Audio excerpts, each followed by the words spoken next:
Hey everybody, how's it going? I got a lot of questions in response to my last video about whether or not to reach out to PIs ahead of applying to graduate school, and I got so many questions that as opposed to responding to each one of them individually, I'm just going to record a quick video to respond to them. So one of them was about writing style, so writing in the email to a professor, or also questions about writing in your personal statement.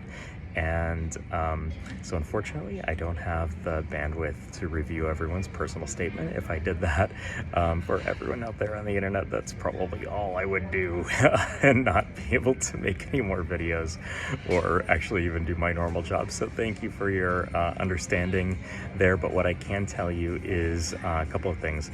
One of them is to write short, declarative sentences of maybe no more than 20 words, and that goes for technical writing as well. So the human brain can't really cache sentences of 25, 30, 35, 40 words all at once. So you want to break things up into manageable chunks. The next thing is, don't try to sound smart. Don't use that SAT or GRE word when a simple word will do. And then the third bit of advice I would give you is to practice for coherence. So each sentence has to follow logically the one before it. So you end the sentence with the heaviest word or most important idea or longest element of a list, and then you start the next sentence with something directly in reference to how you ended the previous sentence. And then the paragraph structure should be kind of the same sort of deal.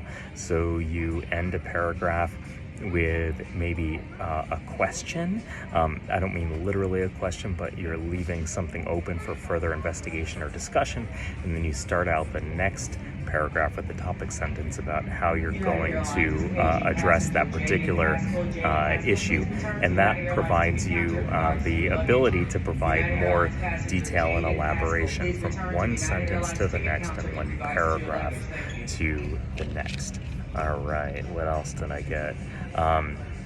Yes, I got a bunch of questions about switching fields and whether or not that's an okay thing to do in graduate school. And yes, it absolutely is. When a PI is thinking about taking on a new graduate student, or in a case where the admissions committee seeks guidance from PIs in the department to get some recommendations as to whom to invite. Sorry about the noise in the background. Whom to invite to the who to admit, not who to invite, or maybe who to invite if it's to an interview type of situation, which is only actually in a couple of different schools, but not that many.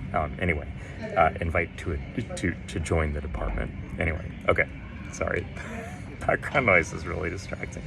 All right, so what they are actually looking for is evidence of your reliability and curiosity. And what's reliability? Well, reliability is if you have research experience in any field, it's probably going to translate pretty well to your work ethic in your new field.